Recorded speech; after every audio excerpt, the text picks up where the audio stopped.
10월 달이 되면 또 옷을 바꿔 입고 또 자연도 또 새로워지는 계절이고 결실의 계절이고 사색의 계절이고 또 저희 교회적으로는 묵상의 계절입니다. 여물고 우리가 성장하는 또 열매 맺는 그런 계절입니다. 그래서 이 가을에 하나님께서 주신 깊은 묵상의 자리, 말씀의 자리, 우리 삶의 자리에서 하나님을 만나는 그런 성숙이 나타나는 우리 모든 우리 여성 예배 참여하시는 분들 되시기를 주님의 이름으로 축복합니다. 우리 옆에 분하고 한번 인사하시죠. 예배하는 당신이 아름답습니다. 네, 묵상하는 당신이 아름답습니다. 예, 혼자 말하지 말고 옆에 분에게 말씀해 주세요. 한 번 더 기도하는 당신이 정말 아름답습니다. 예, 아름답지 않아도 말하면 아름다워집니다. 우리 이두영 목사님이 수요일마다 더 예뻐지세요. 원래 아름다우시지만 예배 때 아주 예쁜 옷을 입고 또 예배를 준비하십니다. 봄의 여인도 예쁘지만 가을의 여인은 또 다르게 다른 향기가 나는 것 같아요. 여러분들 예수님을 믿는 믿음의 여성의 향기, 예수님을 믿는 그 믿음의 사람에서 풍겨내는 그런 인격과 영성의 향기, 말하지 않아도 그 눈빛과 태도에서 보여지는 그 굉장히 성숙된, 세련된 그리고 깊이 있는 그런 향기. 그 세상 사람도 보면 알아요. 기품이 있고 품격이 있고 뭔가 절제돼 있고 뭔가 갖추어진 그런 여성들은 보기만 해도 압니다. 그래서 말씀으로 예수님으로 채워지는 여러분들 꼭 되시고요. 이 가을에 또 새롭게 주시는 하나님의 은혜의 자리로 나갔으면 좋겠습니다. 그래서 묵상을 많이 하세요. 기도를 많이 하시고 그러면 깊어지고 넓어집니다. 묵상이 우리를 넓혀 주죠. 생각을 많이 하는 거하고 묵상은 달라요. 묵상은 하나님의 마음을 품고 커져가는 겁니다. 하나님의 마음을 퍼뜨리는 게 묵상이에요. 생각을 많이 한다고 성숙한 건 아니에요. 생각을 많이 하면 걱정을 많이 하게 돼요. 걱정과 두려움에 사로잡히지 마시고 하나님의 좋은 생각, 선한 생각을 따라가시면 좋겠습니다. 오늘 룻기인데 참고로 이 본문은 제가 결정한 게 아니라 이두경 목사님이 저에게 그냥 결정해서 주셨습니다. 그래서 1장 본문을 가지고 앞에 부분을 좀 너무 내용이 많아서 같이 오늘 보면서 오늘 읽지는 않았지만 같이 보면서 배워보도록 하겠습니다. 룻기의 배경은 사사 시대입니다. 1장에 보면 사사들이 치리하던 때 이렇게 되어 있습니다. 그러니까 배경이 사사 시대예요. 사사 시대라는 걸 아시죠? 왕이 없고 선지자들이 없었던 자기 마음대로 살던 자기 믿음이 옳은 대로 살던 자기 마음대로 갈던 시대가 사사 시대예요.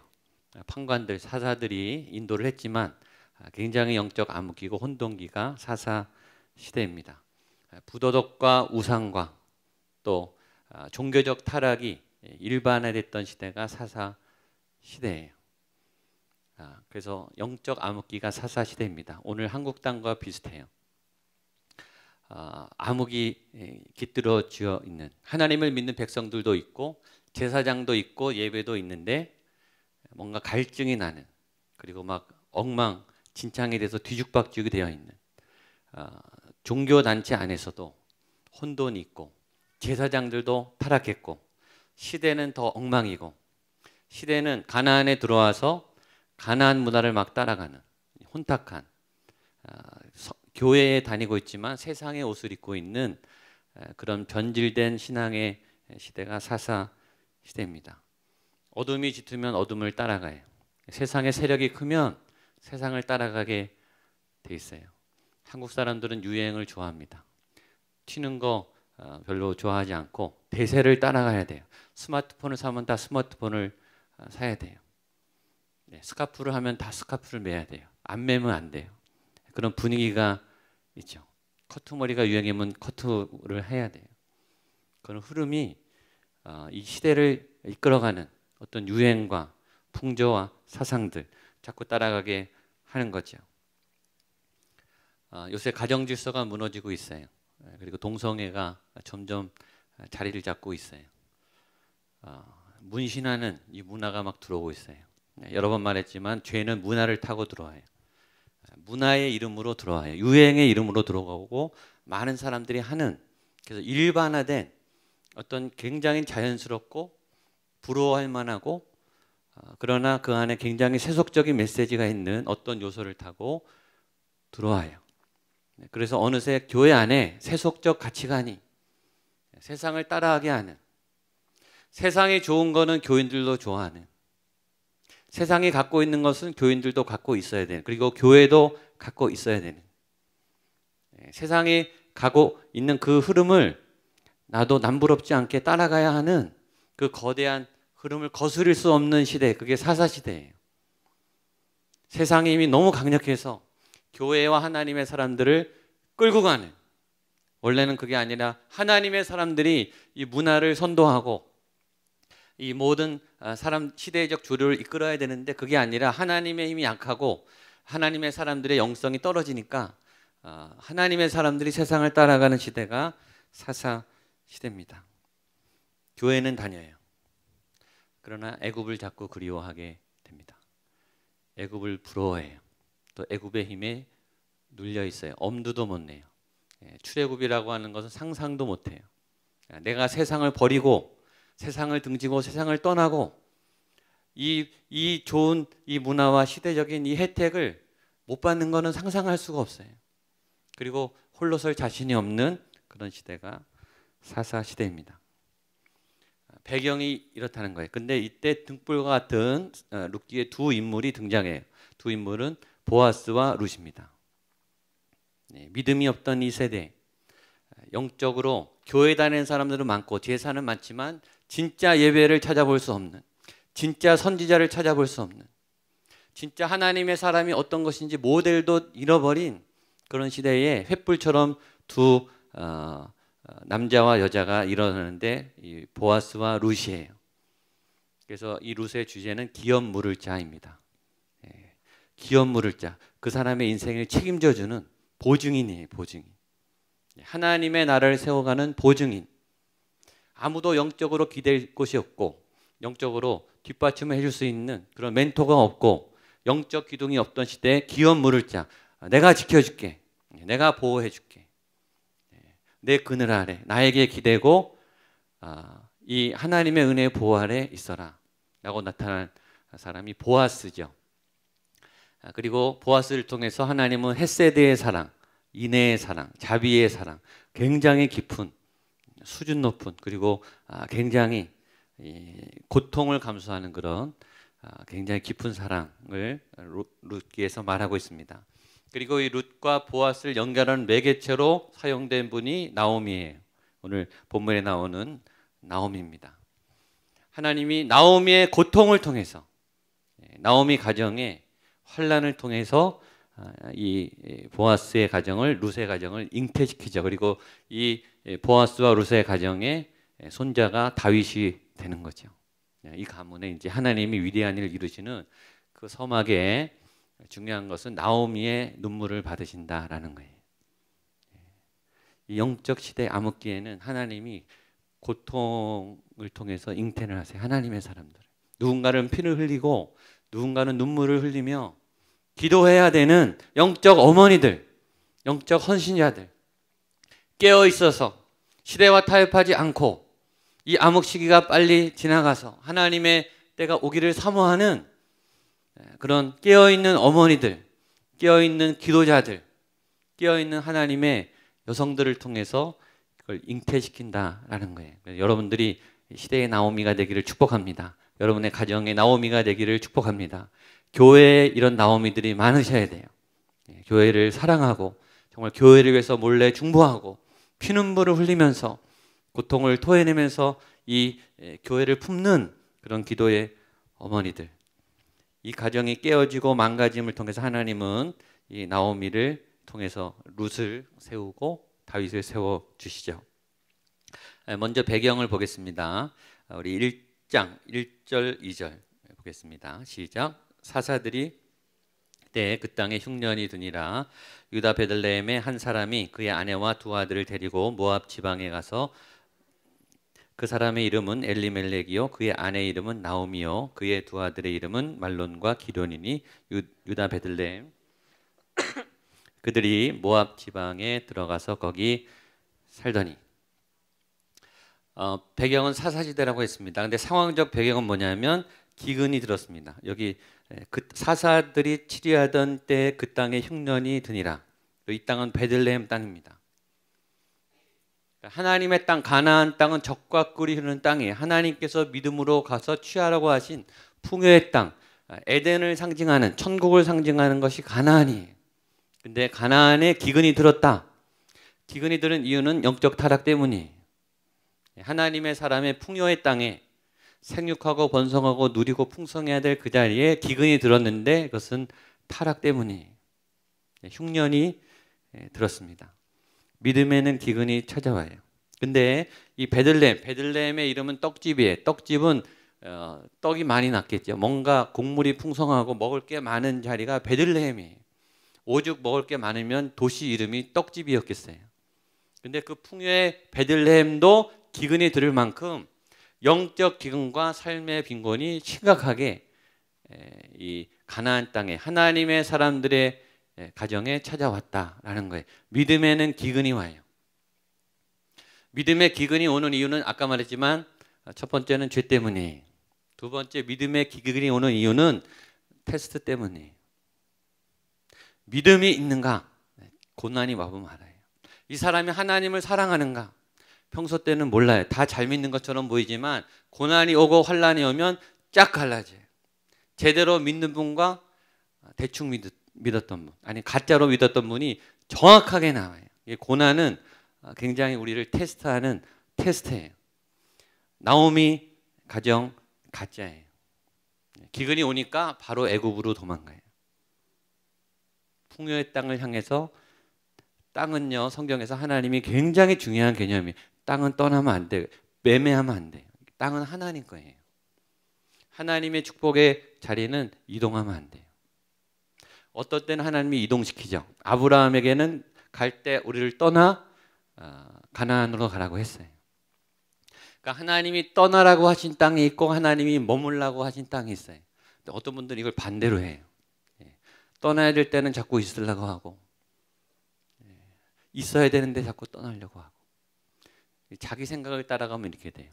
오늘처럼 이 상황을 따라가면 이렇게 된다고요. 기근을 따라가면 이렇게 돼요. 믿음의 기근이 올 때, 하나님의 땅에 기근이 올 때 우린 둘 중에 하나에 계속 견디고 버티거나 아니면 새 터전을 향해서 도망가거나. 아브라함도 도망갔고 오늘 나오미의 가정도 도망갔어요. 그만큼 믿음이 깊지 않은 거죠. 상황에 흔들리는 믿음의 가정이, 현실에 흔들리는 믿음의 가정이. 기근이 와봐야 믿음을 알게 되는 거죠. 이유는요 늘 있어요. 기근이 왔기 때문이죠. 교회 안 나와야 되는 이유는 늘 있어요. 사역을 안 해야 되는 이유는 늘 있어요. 기도할 수 없는 이유는 얼마든지 될 수 있어요. 저도 될 수 있어요. 헌신하지 않을 수 있는 이유도 얼마든지 될 수 있어요. 타당하게 설득할 수 있도록. 그러나 정말 물어봐야 되죠. 그게 하나님의 뜻이 맞느냐? 하나님이 하지 말라 그랬느냐? 하나님이 원치 않는 거냐? 하나님이 하라 그랬는데 당신이 하기 싫은 거냐? 베드로에 대해서 얘기했습니다. 베드로가 풍랑 있는 바다에 예수님을 향해 떠났어요. 가다가 풍랑이 거세졌어요. 베드로가요 배를 떠날 때도 풍랑이 있었어요. 풍랑이 없었던 게 아니에요. 근데 예수님 향해 가는 중에 자꾸 풍랑이 보이는 거예요. 겁이 나는 거예요. 그러니까 예수님을 안 쳐다보고 풍랑을 쳐다봐요. 풍랑은요 원래 있었어요. 근데 풍랑이 커 보이는 거는 여러분에게 풍랑이 와서가 아니라 여러분이 풍랑을 헤쳐나갈 믿음이 약해졌기 때문이에요. 그게 더 맞는 말이에요. 그 세력이 커진 것이 아니고 기근이 무서워진 게 아니라 믿음이 약해진 거예요. 베들레헴에 있을 수 있는 영적 은혜가 말라버린 거예요. 그래서 유대 땅 베들레헴에 흉년이 들었다라는 것도 메시지죠. 신앙생활은 늘 풍족하지는 않아요. 하나님의 은혜로 늘 충만하지는 않아요. 교회 다니는 사람이 늘 이기지는 않아요. 그런 사람은 없어요. 그렇죠? 믿음이 아무리 좋은 분도 가정에 문제가 있고 또 자녀가 아프고 또 회사에서 실직을 하고 어려운 일이 온다고요. 믿는 사람이나 안 믿는 사람이나 잘 믿어서 하나님이 다 비껴가게 하고 믿음이 좋아서 하나님이 다 피하게 해주고 알아서 잘 되고 그런 믿음은 없어요. 고난은 똑같이 오는데 그 고난에 대해서 우리가 어떻게 맞서 싸우느냐. 기근은 오지만 가나안에도 기근이 오고 하나님이 사는 사람의 그 현장에도 기근이 오는데 그 기근을 어떻게 맞서 나가느냐. 이것이 하나님의 사람의 다른 점이에요. 거기서 샬롬을 찾고 거기서 믿음을 찾고 거기서 돌파를 하고 그 안에서 믿음으로 이겨내는 그때가 진짜 믿음이 필요한 거예요. 그때 믿음이 필요한 거예요. 진짜는. 평소에는 괜찮아요. 다 괜찮아요. 잘 될 때는 괜찮아요. 그러나 힘들 때 어려울 때 믿음이 드러나는 것입니다. 그래서 모압으로 도망갔어요. 풍요의 땅 모압으로 도망갔는데 거기서 다 잃어버립니다. 3절, 4절, 5절입니다. 시작.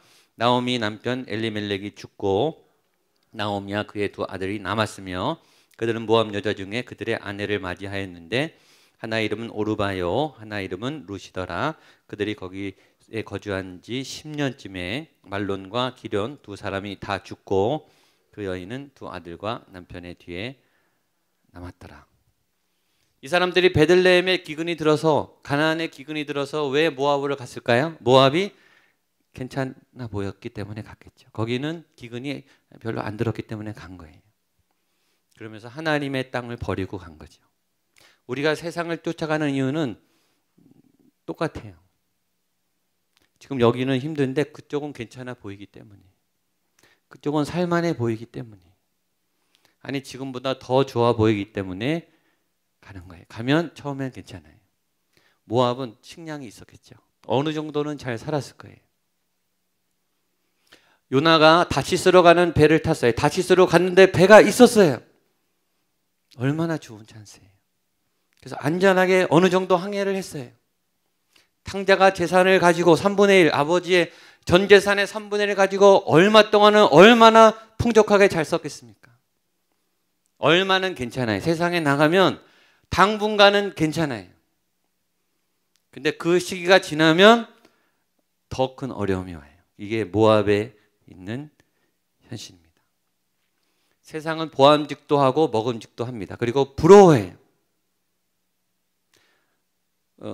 롯이 소돔을 바라볼 때 소돔이 에덴 동산 같이 보였다 그랬어요. 세상은 마치 그렇게 우리에게 다 줄 것처럼, 여기가 안전한 것처럼, 빨리 그 하나님의 자리를 빠져나오라고, 그 믿음을 버리고 이쪽으로 오는 것이 너의 길이라고 그렇게 달콤하게 유혹해. 근데 가면 다 뺏겨요. 일단 남편이 죽고요. 두 아들이 죽어요. 이거는 엄마에게 있어서, 아내에게 있어서는 가장 힘든 저주예요. 남편은 그렇다 치더라도 엄마에게 아들들은, 그리고 당시에 아들은 정말 전 재산보다 귀해요. 당시에 여성들은 남성이었으면 모든 소유권이 박탈돼요. 그러니까 내 삶의 보증인이 남자예요. 남편이나 아들이 반드시 있어야 돼요. 근데 남자 셋이 다 죽었어요. 자녀의 죽음을 먼저 보는 부모가 세상에서 제일 고통스러운 사람이에요. 이거보다 큰 고통은 없어요. 저는 그런 장례식장에 몇 번 가봤어요. 정말 형용할 수 없는 무너짐이 있어요. 어떤 희망도 어떤 위로도 그건 안 먹혀요. 근데 이 나오미는 한 사람도 아니고 두 아들을 먼저 묻은 거예요. 정말 불행한 여인이죠. 여러분, 세상에는 다 있는데 하나님만 없어요. 사람들이 세상에 가는 거예요. 좋은 게 많거든요. 교회는요, 하나님 빼고 다 없어야 돼요, 사실은. 그게 신앙입니다. 교회가 너무 많이 갖추는 거는 위험해요, 사실. 교회는 하나님만 딱 보여야 됩니다. 교회는 예수님만 딱 있어야 돼요. 교회 프로그램이 너무 많은 것도 안 좋아요. 교회는 말씀이, 예수님이 살아계시는 그 말씀이 서야 돼요. 그게 교회죠.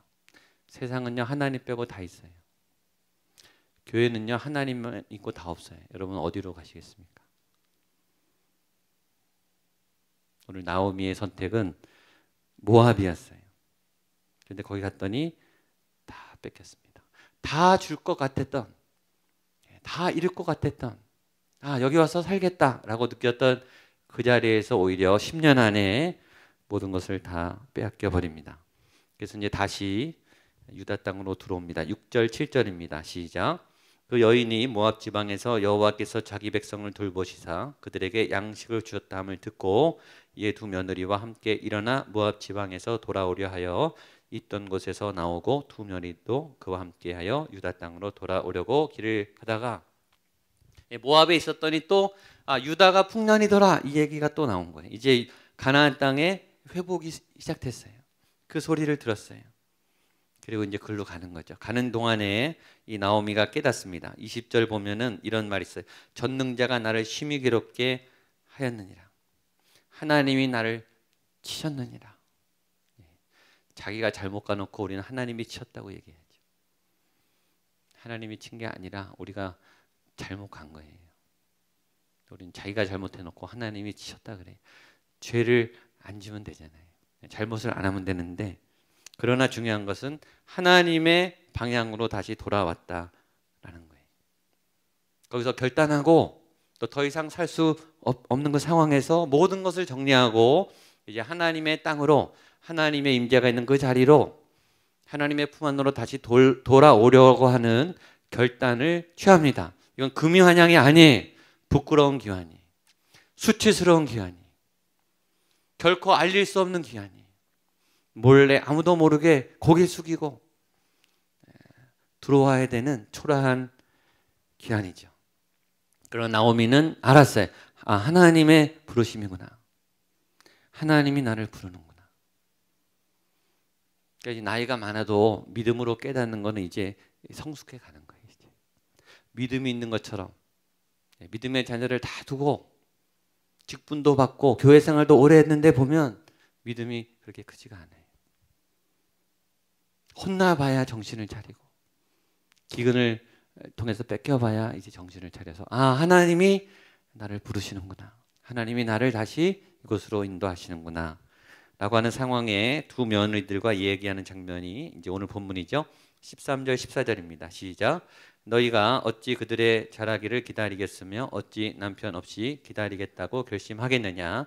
내 딸들아 그렇지 아니하니라.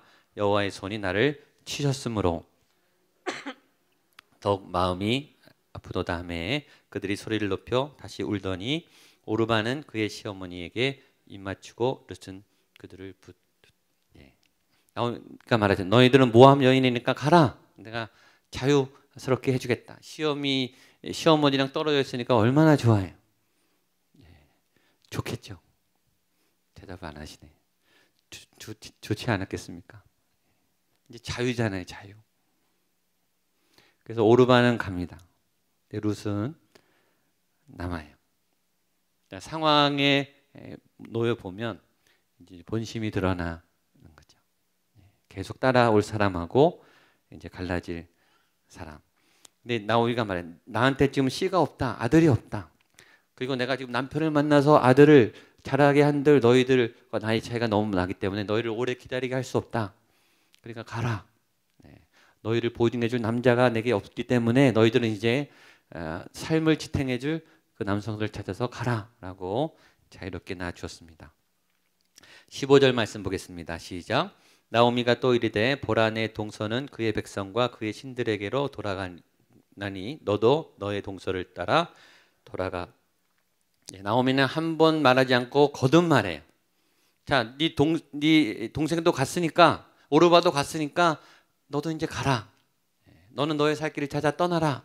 근데 룻은 계속 따라다녀요. 상황에 흔들리지 않고 다른 사람들의 말에 흔들리지 않는 여인이죠. 뭔가 자기 생각이 지금 있는 거예요. 뭔가 어떤 자기 결단이 있는 거예요. 이 가족을 향한 어떤 하나님의 계획이 있는 거를 뭔가 감을 잡은 여인이 고백하는 걸 보면 알아요. 그렇죠? 우리가 아는 멋진 고백을 같이 보겠습니다. 16절, 17절입니다. 시작. 룻이 이르되 내게 어머니를 떠나며 어머니를 따르지 말고 돌아가라. 강권하지 마옵소서. 어머니께서 가시는 곳에 나도 가고 어머니께서 머무시는 곳에 나도 머물겠나이다. 어머니의 백성이 나의 백성이 되고 하나님이 나의 하나님이 되시리니 어머니께서 죽으시는 곳에 나도 죽어 거기 묻힐 것이라. 만일 내가 죽는 일 외에 어머니를 떠나면 여호와께서 내게 벌을 내리시고 더 내리시기를 원하나이다 하는지라. 룻이 이렇게 고백했죠. 이거는 진심이에요. 이제는 진실을 얘기해도 되는 상황이 됐어요. 눈치 보거나 그럴 필요가 없어요. 이제 자유거든요. 자기의 선택권이 주어졌어요. 어머니를 섬기지 않아도 되는 선택권이 주어졌기 때문에 룻은 자유인이 자기의 의사를 말할 수 있는 단계가 된 거예요. 근데 룻은 이렇게 말하죠. 나를 떠나라고 말하지 마십시오. 핵심은 두 가지야. 나는 당신의 가족입니다. 두 번째, 당신의 하나님은 나의 하나님입니다. 내용은 나오지 않지만 어떤 영적인, 어떤 관계적인 깊은 유대감을 룻이 느꼈을 거예요. 그래서 같이 있어야 되겠다라고 하는 어떤 분별이 있었겠죠. 그리고 룻의 고백을 통해서 이 여인 안에 신앙이, 믿음이 하나님의 자리를 따라가는, 하나님의 계획을 따라가는 어떤 순종의 어떤 센서가 발달하고 있는 것을 우리가 감지하게 돼요. 이게 굉장히 중요하죠. 그 길이에요. 여러분에게 자유의 길이 주어졌을 때, 선택의 길이 주어졌을 때 어디로 따라갈 것인가? 보통 일반적이면 시어머니를 떠나야 되죠. 자유롭게 자기의 인생을 찾아 나가야 되는 거죠. 그게 맞죠. 그게 상식이에요. 그게 일반인데 룻은 그렇게 하지 않고 마음의 부담이 분명히 있었겠죠. 고민도 많이 했겠죠. 그러나 룻은 하나님의 인도하는 자리를 따라갑니다. 그리고 어머니의 하나님이, 이 유대인의 하나님이, 이스라엘의 하나님이 지금 나의 하나님이 되십니다. 그 안에 믿음이 있는 것을 봅니다. 여러분 안에 이런 믿음이 있게 되기를 축복합니다. 특별히 여러분이 선택할 수 있을 때, 여러분이 결정할 수 있는 결정권이 있을 때 여러분의 생각을 따라가지 말고 믿음의 선택을 따라가게 되기를 축복합니다. 그래서 나오미에게 있어서 보물은 룻이었어요. 나오미가 10년 동안 비싼 수업료를 치르고 얻은 보물 덩어리는 룻이라고 하는 여인이에요. 이 보물을 찾으셔야 돼요. 사람이 보물이에요, 결국. 룻과 같이 믿음을 세우고 믿음의 가문을 일으키는 믿음의 여인이 보물입니다. 그 보물을 찾으면요, 이제 시작하면 되는 거예요. 하나님이 그 보물을 통해서 일하기 시작해요. 근데 보물을 찾는데 10년 걸렸어요. 10년의 값비싼 수업료를 치렀어요. 근데 그 보물을 기다린 가치는 있는 거예요. 이 보물이 기업을 세워나갑니다. 보아스를 만나고 또 아들을 낳고 다윗의 조상의 할머니가 되죠. 우리가 안 읽었지만 1장 22절, 룻기 1장 22절 마지막 한번 볼까요? 같이 한번 성경 있으신 분들 보겠습니다. 룻기 1장 22절 시작. 나오미가 모압 지방에서 그의 며느리 모압 여인 룻과 함께 돌아왔는데 그들이 보리추수를 시작할 때 베들레헴에 이르렀더라. 이게 1장이 마지막이에요.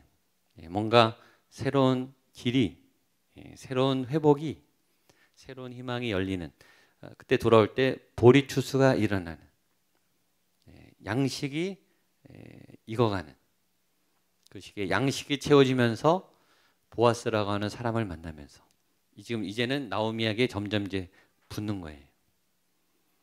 모압을 갈 때는 붙는 줄 알고 갔는데 하나하나 떨어지잖아요. 그렇죠? 근데 다시 오니까 한 사람씩 붙는 거예요. 룻이 붙고 보아스가 붙고 보리가 붙고 사람들이 붙는 거예요. 이게 하나님의 방향이에요. 하나님의 방향으로 가면 사람이 붙어요. 그리고 재정이 붙어요. 환경이, 그리고 절묘한 만남이 시작되죠. 나오미의 고통을 통해서, 나오미의 값비싼 눈물의 희생을 통해서 이 가정이 세워지고 민족의 리더가 태어나는 믿음의 가문이 됩니다. 귀한 어머니들의 가정에 이런 믿음에 잉태되는 자녀들과 또 이 교회 가운데 하나님의 이런 일꾼들이, 보물들이, 이 룻과 같은 보물들이 생겨나는 그런 복된 그런 자리가 되기를 주님의 이름으로 축복합니다.